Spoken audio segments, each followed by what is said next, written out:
Gia, welcome to the Will to Win show, episode 21. It's so great to have you here in the studio to talk about your book that you've written. I'm so happy to be here too. I can't wait. Alrighty, well, you've got quite a bit of experience in the finance industry, and basically you're passionate about bridging the gap in financial literacy, especially for young adults and beginners in property investing. Growing up surrounded by real estate conversations at the dinner table, you quickly realize that most people don't have access to these kind of hands-on knowledge. Yeah, Mm. 100%. Well, I certainly didn't have that when I was growing up at the dinner table. So inspired to make investing more approachable and fun, you've wrote Class Clown to Wealth Wizard, an Amazon bestseller in 3 categories. Oh my God. In the book, you simplify complex financial concepts through storytelling, the goal of showing that anyone, regardless of their background, can take control of their financial future with the right strategies. Wow. Beyond your writing, you work part-time at Get Rare Properties. This hands-on experience combined with your entrepreneurial ventures like co-founding gift hampers for you with your sister has shaped your unique perspective on business, money, and success. Wow. Your achievements have also earned you recognition as a finalist for the Teen Entrepreneur of the Year Award. Wow, that's amazing. Thank you. Yeah, it was quite, exciting when it all happened, and I'm really excited to see where this takes me. All right, well, the best is yet to come. And through your relatable and engaging style, you empower readers to unlock their potential for strategic investments and take action towards financial freedom. I'll tell you what, I could do with some more financial freedom. Times are tough right now, given the current economy, and then mortgage rates are through the roof like it's crazy. Well, we'll get stuck into the questions. And what I wanted to know is, being such a young entrepreneur, what led you to write this book at such a young age? Yeah, I guess it all started when I was, working with my parents. My dad was teaching me with like the whiteboard explanations or reading books that he was recommending, and like him talking to his clients. And because it's a family business, we started in COVID. So it was always around us. And, I helped with like the website design, the marketing materials. I even went to the property expos with them. So I was learning a bunch about property and also like the mindset around everything, not just business, but also, when it comes to investing, the mindset behind that. And I realized there was a bunch of things that I was getting exposed to that my friends didn't know, or like they weren't even aware that it was a thing. So it was more of a way of me writing this book was to expose more people. So the book's written in a storytelling way, focusing on not just the intimidating concepts, but also the fun story side of it. So it's written from the perspective of 5 friends meeting at a high school reunion. And the main character, Sam, he's used to be the class clown, hence the name of the book. He used to be the class clown, but now after school, he worked on himself, the mindset and the financial literacy. He started investing, and that's where he got a lot more wealthier than the others. And everyone was quite confused as to how it all happened. So they're all going through his journey and how he went along to do it. And yeah, so a bunch of the books out there, the financial literacy books, they're quite intimidating. They have really technical concepts. Tell me about it. Yeah, the technical concepts and the hard words to understand. So my book's in a way for anyone to really understand, no matter what your background is. And yeah, it's a way to expose more people and get the word out there that this is something that everything can do. And there's no need for the misconceptions about how you need to be wealthy already to become even more rich. It's something that even a regular Aussie can do. That's fantastic. There's hope for us Aussies. Yeah. And anyone, Yeah. no matter what cultural background or circumstance, situation, or position you're in, you can still find a way to create financial freedom. 100%, yeah. And I'm really interested to know, there's obviously 5 friends, but but Sam is the standout character. Yeah. Like, what's so unique about Sam? Like, how does Yeah. he get the competitive edge over everyone else? Yeah. I mean, it is a fictional book, so Okay. I was about to design everything, but the way that it works is, using the class clown, it shows even more of a transformation that occurs. At the start of the first two chapters, Sam hasn't arrived yet. So the four characters, they're talking about like, oh, where's Sam? Like, oh, he's probably like the graffiti artist that's, painting like the streets. And they're like, of course he hasn't done well in life because we all saw how he was in school. He wasn't, achieving good grades. And then when he comes, he's well polished, he's presentable. You can see that shift in his attitude. So everyone's like, what just happened? Like, it's so cool that he's become so much more seemingly wealthier. And then once they get to know more about him, they're like, wow, this man's really changed. So then it's how they connect with him and, they want to learn from him, learn his like secrets and his, perspective about what he's done and how he's done it. Sounds like there's quite a few secrets Sam has in Yeah. the book. Yep. And yeah, I've started reading the book, but I'm yet to discover all his secrets. So yeah, it really does sound like a book that can really help a lot of people. Uh, to move on to our second question, what are some of the strategies that you would encourage or just be able to share with our guests, like financial strategies that people could use to save money? Yeah. Yeah, so there's this saving strategy. It's called the 50-30-20 rule. So it's basically out of all your income and then splitting it up into how you spend that money. So the 50, that's going to be a majority of your income. That's going to go towards your essentials. So, your rent, your Electricity, electricity, water. gas, water, like all the essentials that you need to, basic living. And then the other 30 can be the luxury goods, like what you want. So, having that takeout every now and then, or going to watch the movie or going out with your friends. And then the other 20, which is the most important for this rule, is the saving and the investments. So setting aside 20% of your income to allow yourself to save up and then also invest. But there's one particular special thing about this rule is Tell me. yeah, so it's about saving first rather than spending. So as soon as you get your income into your bank, putting aside that 20% first, so then you know that you're not going to start using that 20% before you actually need to. So, some people, they spend all their things and they're like, oh, I only have 10% left. I'll put that into my savings. And you're like, oh, wait, what happened to my 20? Now it's only 10. Oh, well, I'll leave it till next month. But then this is, if you put it aside first, then you're going to be less likely to use that money because you're like, oh, wait, it's there for a reason. That's why I'm not supposed to be touching it. It's for my savings and investments. Yeah, well, that certainly does take discipline, Yeah. but it's certainly a really great strategy. And I've heard this idea of, putting aside the 10%, but 20% seems a lot more reasonable. Yeah. But of course, it does depend on your personal needs and, what you actually want to achieve, how you want to live your life. But that's like a general rule of thumb. Well, and maybe I need to start putting that 20% aside, not just the 10 or 15%. Yeah. And then creating that habit as well, rather than just a one off, like what, as soon as you hear this, you might put aside 20%. But it's more about creating that habit about every month you're doing the 20% and putting it aside. Yep.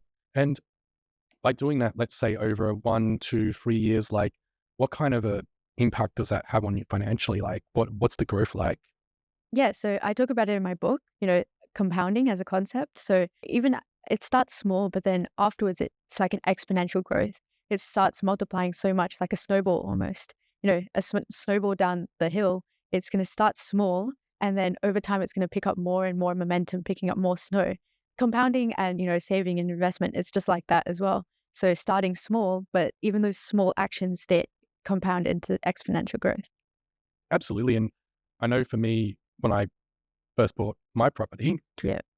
it wasn't easy because I started off with only like $700 in my bank account. Like, this account is for buying a property. And so I spent 5 years saving, putting aside probably about maybe 30-40% of my income.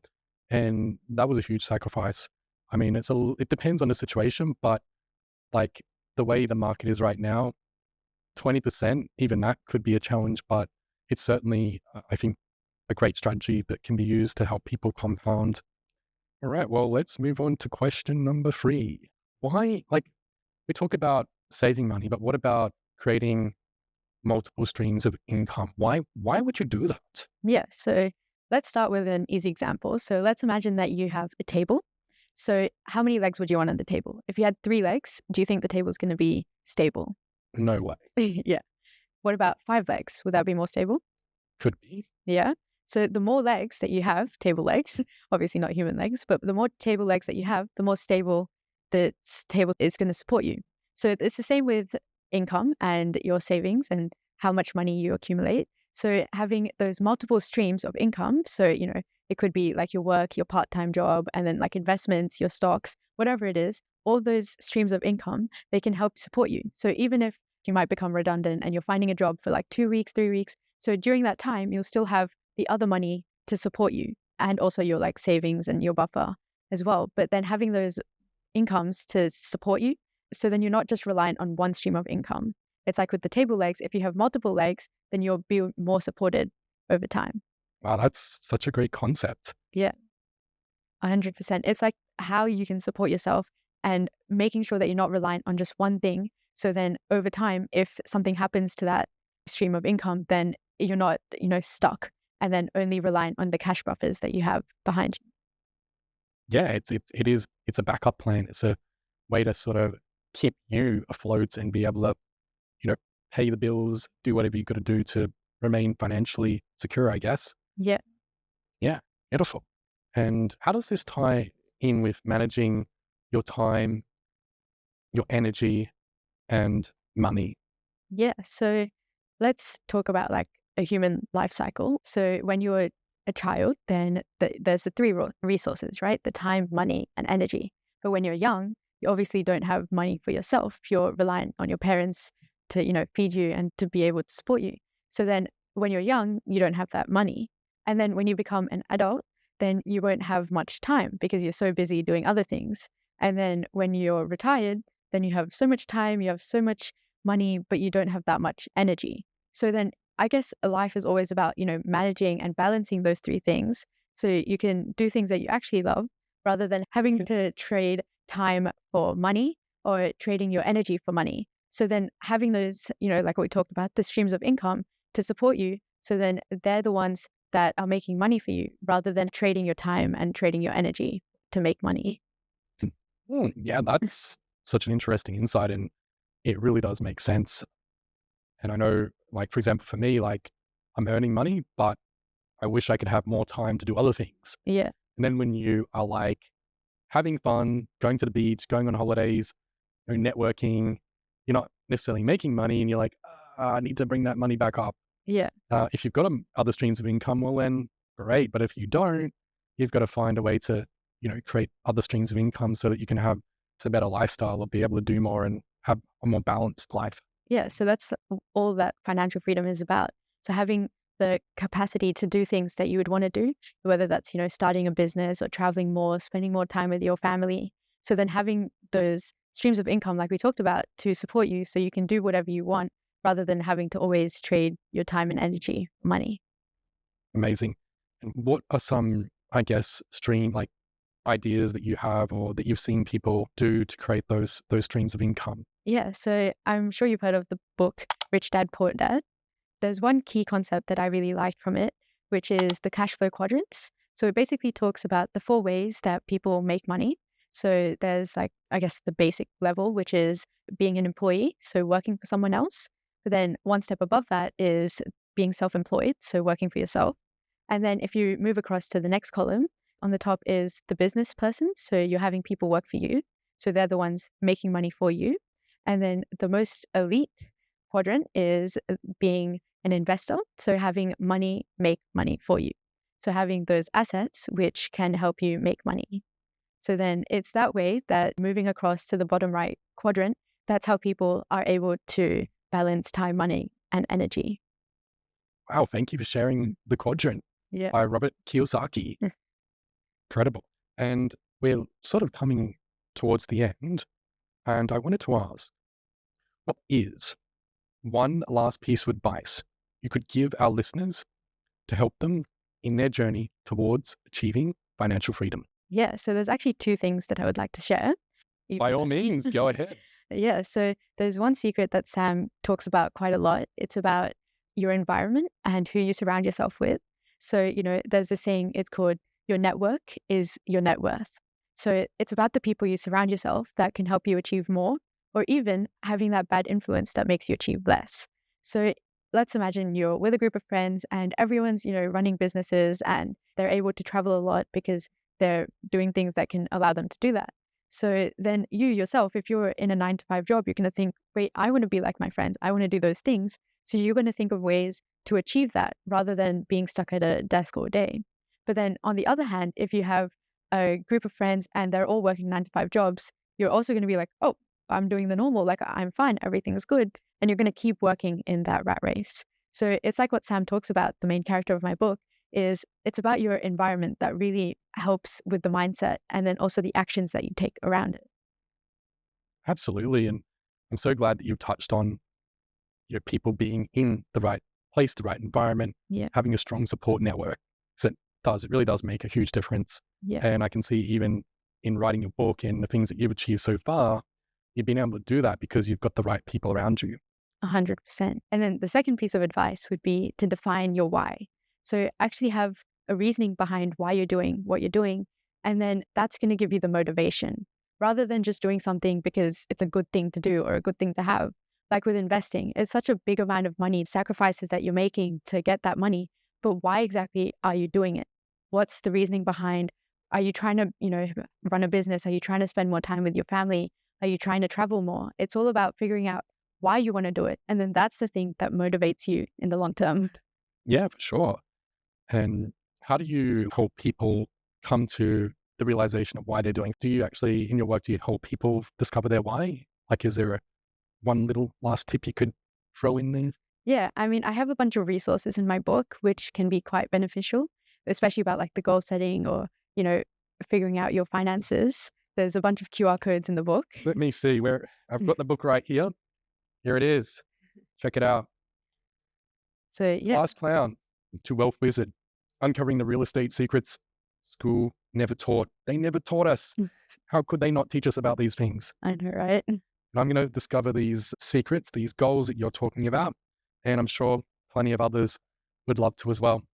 So I wanted to let everyone know that Gia has a giveaway. Yes. Basically, we want to give back to the audience here today. So if only for the first 5 people, if you want to, follow Steve, follow me on Instagram or LinkedIn or Facebook even. I have an Instagram page called Class Clown to Wealth Wizard. And then also my LinkedIn by my name, Gia Rastogi.